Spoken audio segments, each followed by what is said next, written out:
Hello friends, I Amit Bagure, Assistant Professor in Kekewa Institute of Engineering, Education and Research, Nasik, welcomes you for the today's session on Gauss Elimination. Gauss Elimination is one technique which is used to solve the set of simultaneous equations. The learning objectives for the today's session is you should able to learn how to modify the Navier-Gauss elimination method to the Gauss elimination method with partial pivoting. To avoid the pitfalls of the former method, it means Navier-Gauss elimination method. In this video, we will first of all learn what is the drawbacks or what is the pitfall of the Navier-Gauss elimination method. Then the next learning objective is you should able to solve a set of simultaneous linear equations using Gauss elimination method. The pitfall of the Navier-Gauss elimination method is, first of all, the first pitfall is division by zero. Okay, so this pitfall can be avoided by using pivoting. So that's why there is only difference between Navier-Gauss elimination and Gauss elimination is partial pivoting. The next pitfall is round off errors. When the equations are less than 100 equations, you can substitute your answers into origin equation to check the round off error. First of all, we will discuss now what is meant by partial pivoting. So partial pivoting, it means rearranging the equations. It means you have to switch the equations. How to switch the equations? For that, you have to find the largest coefficient available in column below pivot element. In that, you have to switch the rows so that largest element becomes pivot element. It means the diagonal element should be dominant. Note, for finding the largest coefficient in column, consider always absolute values. This is very important. You have to always consider absolute values for finding the largest coefficient in the column. You can see example, that is second step of forward elimination. Here you can see this sixth number is called as pivot element. Okay, so in forward elimination, below that pivot element, you have to make all this coefficient, you have to make it 0. Now you have to apply partial pivoting to this second column. It means you have to check which coefficient is having largest number.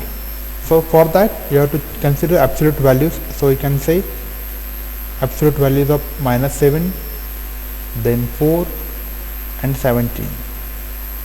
Okay, so out of these three, -17 is the largest coefficient. That's why this last row will come at the second position. Okay, and the second row will come at the last position. This is called as partial pivoting. It means we are only switching the rows. That is called as partial pivoting. There is another one that is called as complete pivoting. It means we can switch both rows and columns. That is called as complete pivoting. But here we are only considering partial pivoting. Means only rows switching is allowed. Then now we will discuss how to solve any numerical using Gauss elimination method. Okay, it's one method to solve simultaneous linear equations of the form Ax equal to b. So suppose you have given some set of equations. The first step is you have to convert that simultaneous equations into the matrix form. That matrix form you can say that is Ax equal to b.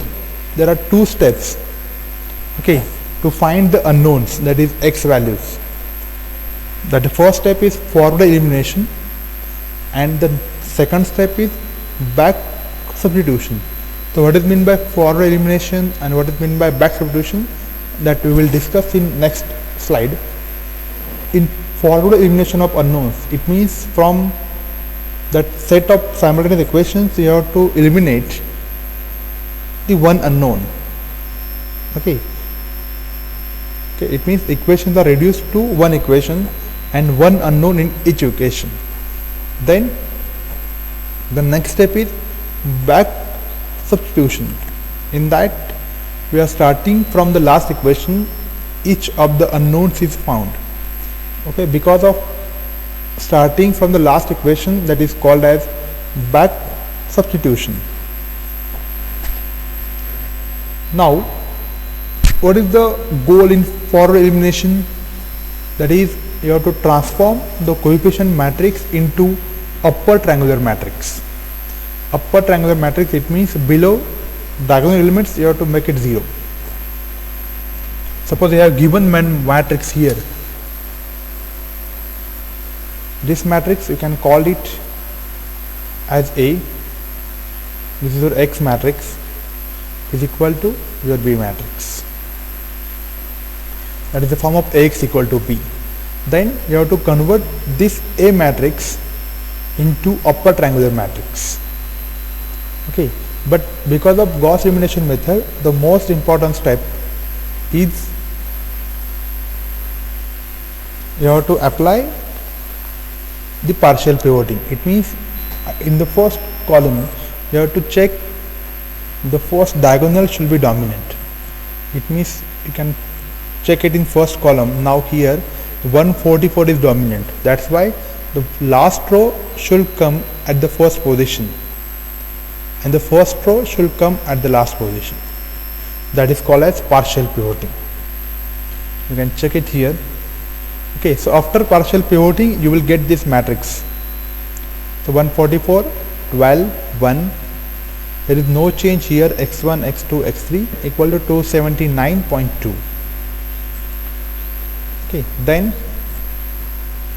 what is going to be upper triangular? So you have to make 64 as 0, 25 as 0 and 5 as 0 with pivot element 144, and for second column pivot element is 8.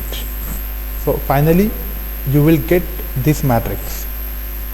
Okay, so we have converted the given matrix into upper triangular by using forward elimination. So finally you can see here you will get zeros below the diagonal elements. That is called as upper triangular matrix. The next step is back substitution. So after finding the upper triangular matrix, you have to find x3. Okay, because now in the last equation only one unknown is there, that is x3. Okay, in second equation there are two unknowns, x2 and x3, but already we have calculated x3 in the last equation. That's why you can put x3 in second equation and you can find x2. Similarly, for the first equation we have three unknowns, x2, x3 and x1, but x2 and x3 we have calculated in the previous calculations. That's why you can put this x2 and x3 in the first equation and you can calculate x1. That is called as back substitution. Okay, solve each equation starting from last equation. That's why you will get first of all x3. Because of that, that is called as back substitution. Okay, so example of three equations you can see here. We can write a11, that is 144 x1, okay, plus 12 x2 plus x3 equal to 279.2. It's just a small example we have written here. Like that you can write other system of equations. Okay, so finally we have only one unknown in the last equation, that is x3, or you can say here xn. Okay, so how to calculate xn, that is very well known to you. You can just write that is a B matrix Bn of n minus 1 upon Ann of n minus 1. So you will get xn, that is unknown from the last equation. Similarly, you can calculate the other unknowns, that is xn minus 1, xn minus 2, xn minus 3, that is xi, and I is varying from I of n minus 1, n minus 2 to n1. For that you can use this formula. Okay, so in next slide during numericals you will get how to use this formula.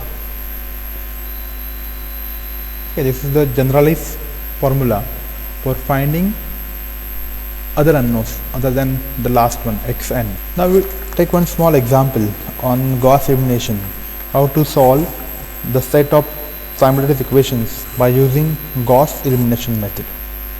Okay, for that we can consider this example, that is 3x1 minus 0.1 x2 minus 0.2 x3 equal to 7.8. Now the first step is convert into the matrix form Ax equal to b with partial pivoting.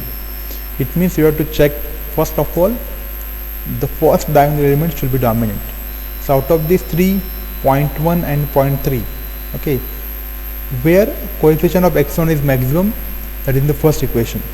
So you can put first equation as it is in matrix form.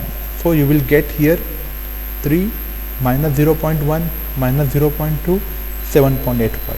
So we have written the given numerical into matrix form Ax equal to b. Now here we have applied the partial pivoting because in the first column 3 is dominant. Okay. Then in next step we can apply forward elimination. In that you have to make this 0.1 and 0.3 you have to make it 0. So we can see these things in next slide. We have this matrix. Now step 1 is convert into upper triangular. Upper triangular, it means what? Okay, below this main diagonal elements you have to make these elements 0. Okay, you have to make all these elements 0. It means you are converting into upper triangular. But one thing is important, you have to use forward elimination method. In that we are using these 3 element, the 3 number as a pivot element. Okay, so with the help of these 3 you have to make these 2 numbers 0, that is this 3 number is called as pivot element. So for that we are using the generalized formula by using this technique. So what I am showing here, this formula can make any 3 by 3 matrix or any matrix into upper triangular matrix. Okay, so I am using here R2, that is second row, that is R2 minus mR1.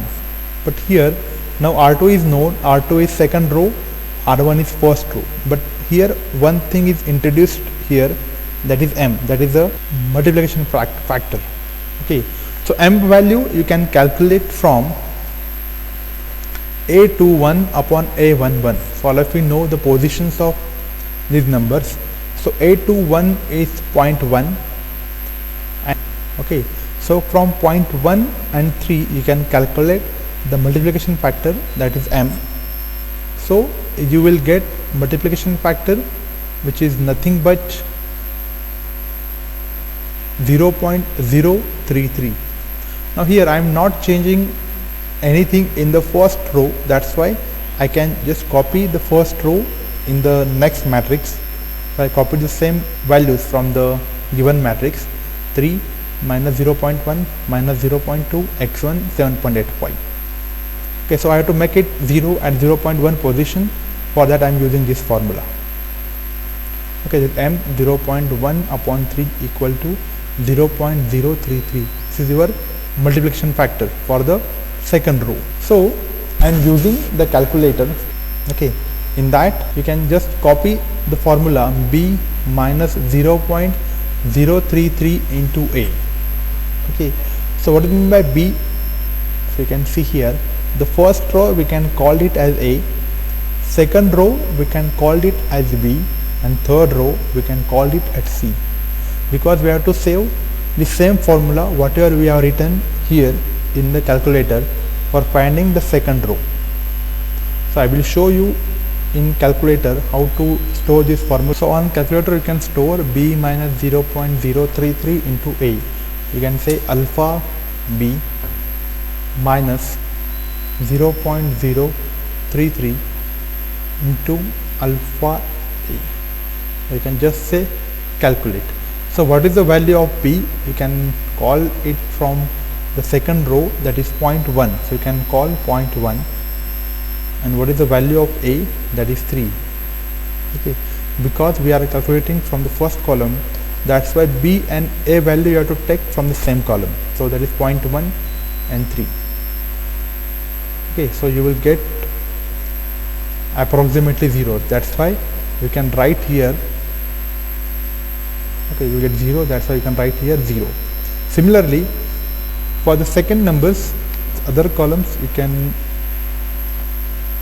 say equal to, what is the value of B for second column? That is 7. What is the value of A for second column? That is minus 0.1. Let's say minus 0.1. So we will get 7.033. So you can write the same number here, 7.033. Similarly, for the third column, again say equal to B for the third column is minus 0.3 and A value is minus 0.2.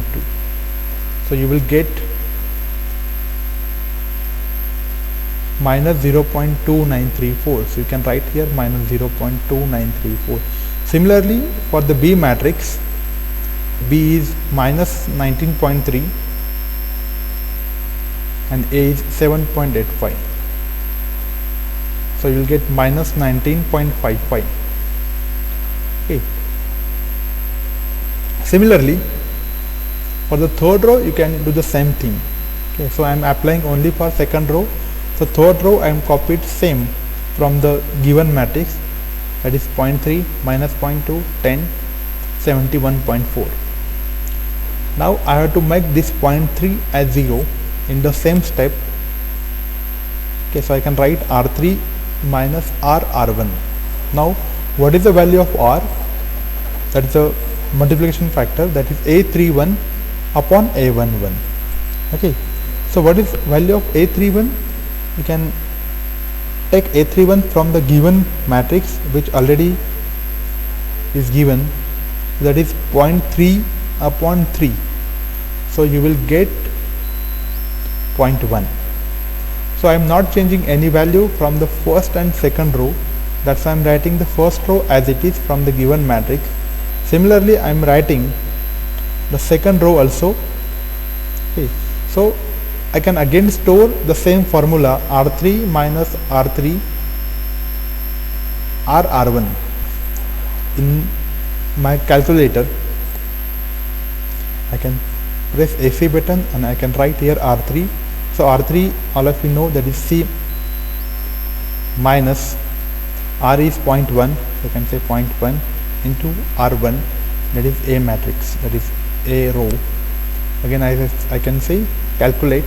So what is the value of C? You can take it from the given matrix, that is 0.3. What is the value of A? That is 3. So we will get 0. So you can put 0 number here.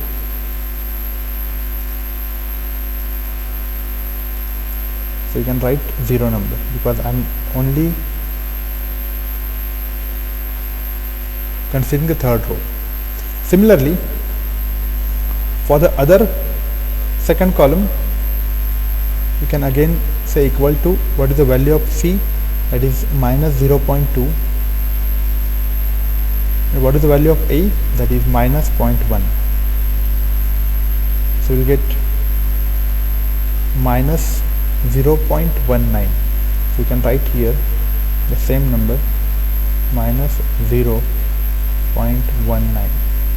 Similarly, you can calculate for the third column and for the B column. Okay, so you get 0. I am using the same formula analytically here. I am copying the same second row as it is because I am not changing the second row. I am only calculating the third row. Okay, after applying this formula in calculator, you will get 0. Okay, then minus 0.19 and 10.02, and for the last column you will get 70.615. Then the next step, you have to again make partial pivoting for the second column now, because we are using Gauss elimination method. So in Gauss elimination method, for the second column, always you have to check for A22 position that value should be dominant in the second column, but at that time you cannot consider the first row. Only in second and third row you have to check the A22 should be dominant. Okay, so already in the same position 7.033 is dominant, so there is no need to switch the rows. Okay, so you have to make 0 at minus 0.19 position with pivot element 7.033. So how to make minus 0.19 as 0? So we can use the next one, that is R3 minus nR2. Okay, so what is the value of n? So n is nothing but A32, that is minus 0.19 upon A22. Okay, so we'll get the multiplication factor is minus 0.0271. So remember one thing, with the help of these three formulas, R3 minus RR1, R3 minus nR2, and in the first slide we have learned, that is R2 minus MR1. Okay, by using these three formulas we can make any matrix into upper triangular matrix.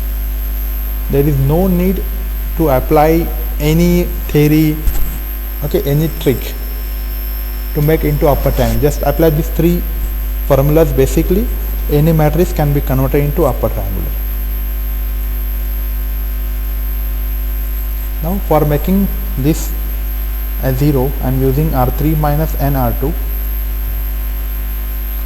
Okay, so I can store here, you can write alpha c minus, so n is minus,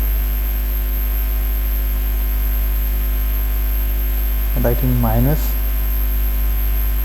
0.0271 bracket complete into R2. So R2 is B, then write alpha B. Again say calculate. So what is the value of C? Again check from the previous value of C is 0, so you can put it 0. Value of B is also 0, so you can put it 0 again. So there is no change in the third row of the first column, so you can put it 0 here. Later on you can put what is the value of C, that is minus 0.19, minus 0.19. What is the value of B? 7.033. So that answer should be 0. So we will get approximately 0. So you can write 0 here. Okay. So I can write 0.0271 into B. I have stored this same formula in my calculator for finding the last row. Then I can copy this first row as it is, second row as it is, and for the third one, first of all you will get 0, then you will get again 0, approximately 0, third you will get 10.01, and then in the last column you will get 70.08. Okay, it means the forward elimination is complete. Then the next step is you have to apply the back substitution. Okay, back substitution, it means we are calculating the answers from the last row. That's why that is called as back substitution. Okay, so we have this matrix now. For calculating the x3, so what we can write? So 10.01 x3 equal to 70.08. So all of you know how to calculate x3. So x3 will get 7. Similarly, for calculating x2, we have two unknowns now, x2 and x3. But already we have calculated x3, so we can put x3 in the previous equation, in the second equation, and you can calculate x2. So you will get x2 is minus 2.47.